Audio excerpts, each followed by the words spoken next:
Indian Navy has seen a remarkable transformation in the last few years, shifting from coastal defense strategy to developing a formidable blue water force. It has come a long way, and today this maritime force operates a variety of platforms, including one indigenous aircraft carrier. Back in year 2022, Indian Navy inducted and in fact commissioned its own aircraft carrier INS Vikrant, and today along with INS Vikrant, India has got INS Vikramaditya as well. Indian Navy has got a variety of ships, including a number of corvettes and frigates. And in fact, today, many ships are under construction and are going to be inducted in this maritime force.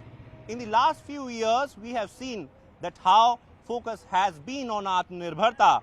And since 2014, when Prime Minister Narendra Modi first came into power, the focus has been on maritime domain, where not just Indian Navy, but there are a number of agencies that are working for this particular domain.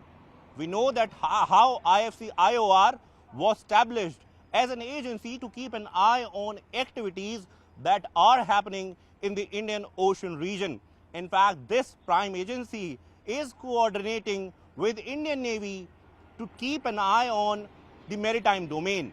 In fact, the message has been loud and clear that India is increasing its capabilities, and as far as Indian Navy is concerned, so this is a future-ready force that is developing day by day. Today, Indian Navy has been focusing on Atmanirbharta, but the scope is not limited. We have seen that how in the past few months, several acquisitions have been considered, and this development in fact shows that how we are working on Atmanirbharta, but along with it, we are also using other platforms to make ourselves independent.